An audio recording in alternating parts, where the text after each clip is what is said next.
Bonjour, j'espère que vous allez bien. On se retrouve pour une vidéo que j'ai trop hâte de vous présenter. Donc on y va juste après l'intro.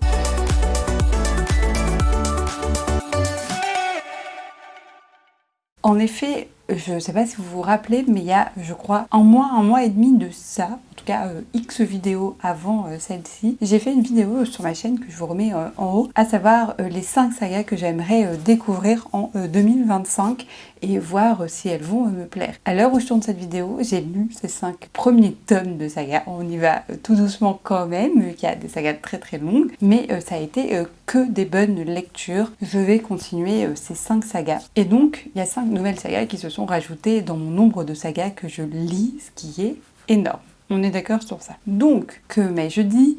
Je vais terminer des sagas. Je vais essayer du coup de diminuer mon nombre de sagas en cours en finissant des sagas. Et en regardant de plus près, il y a aussi des sagas que j'ai pas touchées depuis extrêmement longtemps. Que j'ai pas touchées parce que j'ai pas avancé parce qu'en fait je sais pas si elles me plaisent toujours. On en avait parlé parce qu'il y a 2 sagas que j'ai lues dans le début d'année 2025, notamment la 9e maison de Leigh Bardugo et je sais plus la 2e, mais c'est pas de ça dont on va parler aujourd'hui.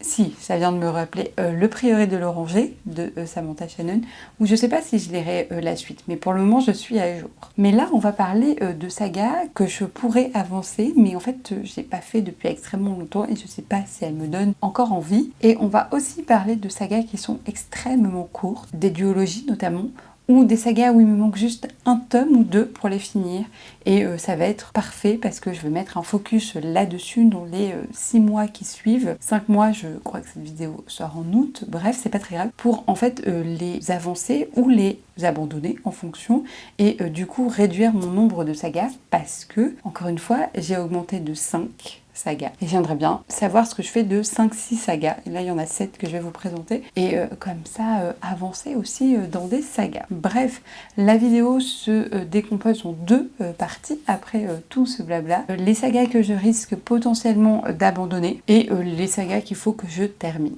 Donc, on commence avec la première catégorie, les sagas que je risque potentiellement de DNF. Et la première, je pense que ça va être sans surprise, c'est Dune de Frank Herbert, que oui, j'ai le tome 2. J'aime beaucoup la collection, elle fait des livres de déco un peu. Bref, c'est le tome 2 de mon coloc, qui a lui non plus pas lu. Je ne représente pas Dune de Frank Herbert parce que je pense que pas mal de gens connaissent, mais pourquoi plutôt je la mets dans cette catégorie ?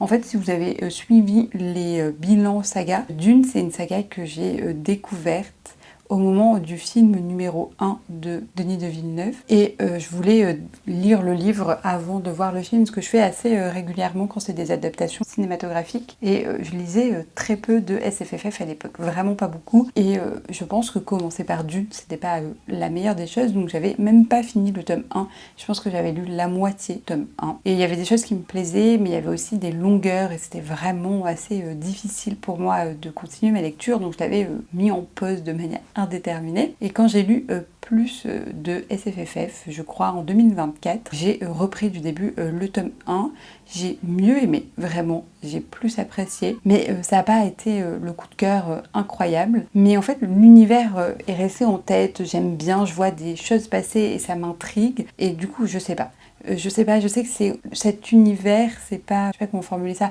une énorme saga, c'est une énorme saga, mais où on suit le même personnage.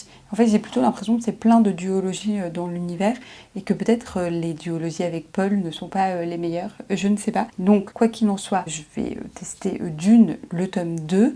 Et au pire, je DNF le livre, c'est pas très grave, mais au moins j'aurai mon avis là-dessus.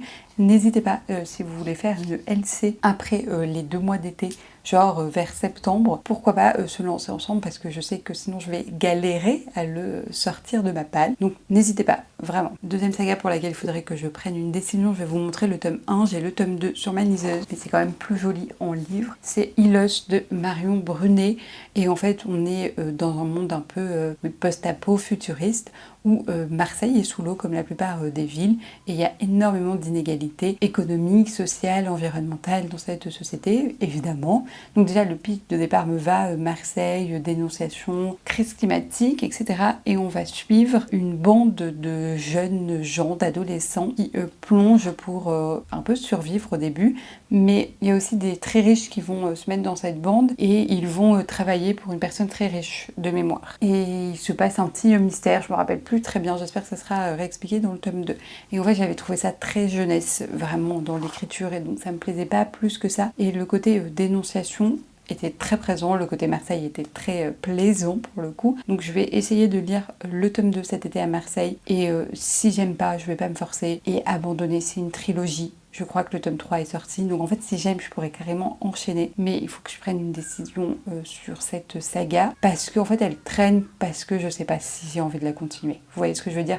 Si elle traîne pour d'autres raisons, mais que j'avais envie d'y retourner, ça me poserait beaucoup moins de problèmes, et là c'est pas du tout le cas. Donc voilà, j'ai envie de savoir aussi pour moi, pour y voir plus clair, je trouve ça plus plaisant. Donc je pense que ces deux sagas, ça va être des priorités un peu dans l'agenda, parce que c'est assez facile de savoir si je les abandonne ou pas. Si je vois que j'aime, bon bah elles repassent dans des sagas un petit peu plus classiques, qu'il faut entre guillemets que j'avance, mais voilà, sans être tellement pressée. Mais si j'aime pas, au moins les choses sont claires, nettes et précises, j'abandonne et ça fait deux sagas en moins, et c'est pas plus mal franchement. Et donc maintenant on va passer aux sagas que j'aimerais terminer en fait en 2025. Parce que encore une fois, comme je l'ai dit dans l'intro, soit c'est des duologies, soit il me reste vraiment 1 ou 2 tomes au maximum pour les terminer, et je trouve ça dommage. Alors les terminer ou être à jour. Et en fait je le fais pas et je retarde et je pourrais. Et en fait je trouve que c'est une bonne feuille de route un petit peu pour écumer et réduire ce nombre de sagas qui est quand même vertigineux. D'autant plus, comme je l'ai dit, j'en ai commencé 5 nouvelles,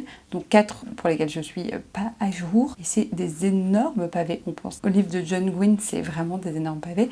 On pense surtout que j'ai commencé le Cosmere. Donc voilà, il va falloir avancer. Bref, je commence par un livre que j'ai mis dans plusieurs pales des reliques de ce mois-ci et pales pour l'Italie. Donc au moment où vous voyez cette vidéo, normalement, croisons les doigts, le livre est en train d'être lu, voire terminé. Voilà, c'est Harry Potter, le tome 6, donc le prince de sang mêlé. Il me reste le 6 et le 7, donc j'ai les deux en ma possession. Il faut que ça soit terminé pour 2025. Il reste 6 mois, ça fait un livre par trimestre, c'est largement faisable. Surtout que je sais que je vais les écouter, que ça se dévore. Donc il faut que ça soit terminé, il n'y a pas de raison, il faut que ça soit terminé. Au moins j'aurai enfin terminé cette saga que je n'ai jamais lue avant. Dans la même vibe, énergie, je vous présente, j'ai pris ce tome-là et pas l'intégrale des 3 premiers tomes, donc c'est bien Hunger Games. Ici c'est le dernier préquel qui est sorti sur Emmett, et en fait il me manque le préquel précédent sur Snow. J'ai vu le film, j'ai adoré le film, donc en fait il faut juste que je me motive à lire le livre. Je ne l'ai pas encore à ma possession, mais ça sera chose faite, je pense, au moins en numérique. Et voilà, ça je l'ai lu en 24 heures, donc pareil, je vais le dévorer en 24 heures. C'est juste, je sais pas, j'ai attendu, puis il y a ce préquel qui est sorti, et donc j'ai repoussé l'autre, et en plus, il me semble qu'elle a signé pour 3 nouveaux livres, donc celui sur Snow, celui sur Emmett, et je sais pas le 3e, mais du coup elle sera pas terminée la saga, mais je serai à jour, et ça sera plutôt cool parce que vraiment encore une fois ça se dévore, donc je me dis c'est pas mal, voilà, pour un moment un petit peu creux de lecture, ou pour une semaine à 1000, il y a moyen de faire quelque chose de jouable, on va dire. Est-ce qu'on n'est pas mieux comme ça, vous et moi? Après on passe à une saga que j'aimerais bien terminer, vu que j'ai commencé le Cosmere et dans ma tête c'était il faut impérativement terminer cette saga avant de commencer le Cosmere. Fail. C'est donc bien sûr Brandon Sanderson, Skyward, ici le tome 4 que j'ai en ma possession depuis mars en fait, les enfants, ça date un petit peu. Et donc il est dans mon challenge pour éviter qu'il devienne des reliques, parce que franchement là il traîne, j'ai très peur qu'il devienne une relique. Je l'ai mis pour être lu en septembre, parce que même si c'est une pavasse de 700 pages, 650, ça va se dévorer, c'est Skyward, c'est du Young Adult, j'aime vraiment beaucoup, c'est du space opéra, Il y a plein de questions, je trouve, assez éthiques et intéressantes qui sont posées sur la violence, sur l'humanité, etc., sur les rapports interespèces. J'aime beaucoup le personnage de Spensa. M'a-t-on glissé à l'oreille, et c'est Emeline qui m'a dit ça, que c'était peut-être pas la fin de la saga, mais peut-être que si. Bref, comme j'ai lu toutes les nouvelles de cette saga et que vraiment je me suis engagée dans cette saga, j'aimerais bien lire le tome 4 pour être à minima à jour. Vous voyez, surtout que vu sa plume prolifique, il n'est pas improbable que le temps que je le sorte, il en écrit un autre. Donc bref, ça sera mon objectif en septembre et ça, je sais que ça va être lu. Faut juste pas que je le sorte de ma tête. Et on passe sur 2 duologies qui sont finies en plus. Donc je pourrais clairement les terminer.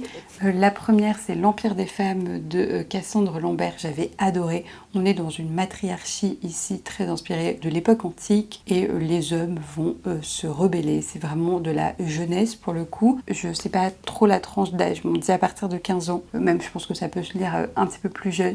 Et j'avais adoré malgré le côté très jeunesse, vraiment. Et le tome 2 est enfin sorti en poche, donc j'ai pas de raison, il faut juste que je l'achète et que je termine cette saga. Surtout qu'une amie à moi le lit aussi et aime bien.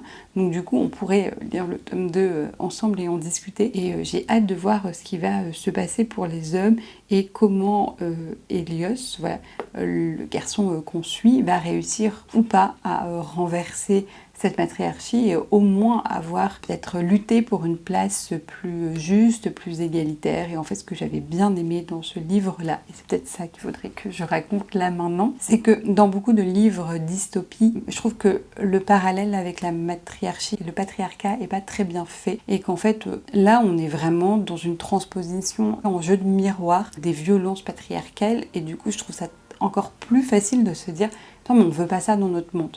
Et je trouve que ça c'est extrêmement bien fait et c'est ça qui m'a séduite là-dedans et j'ai donc très envie de lire le tome 2 pour finir cette saga qui me demande pas beaucoup d'engagement parce que vraiment ça se lit hyper vite. Et deuxième saga dont j'aurais lu le tome 1 au moment où cette vidéo va sortir, mais bref c'est une duologie, c'est La Semeuse de Vent de Mélodie Joseph.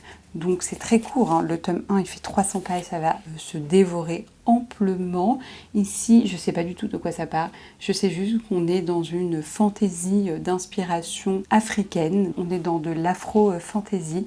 J'ai trop hâte de le lire. Lucie a adoré. Écoutez, moi ça me va découvrir une autrice francophone de SFFF, une duologie. Je vais juste me laisser porter et je crois qu'il y a une histoire un peu de prophétie, d'univers un peu brumeux, un peu sombre. Parfait. Voilà une autre saga que j'aimerais terminer pour 2025. Donc commencer et terminer pour 2025, mais franchement c'est faisable. Je pense pas avoir présenté une palle démesurée ici. Il y a 2 gros pavés, que ça soit Skyward ou Dune, mais après le reste ça se lit vraiment vite comme c'est du jeunesse, young adult ou alors des livres extrêmement courts. Enfin extrêmement. Des livres courts, on va quand même se calmer, ça fait 300 pages Aurélie. Mais du coup je trouve cette palle beaucoup moins ambitieuse que la palle que j'avais faite précédemment sur les 5 sagas que je voulais découvrir.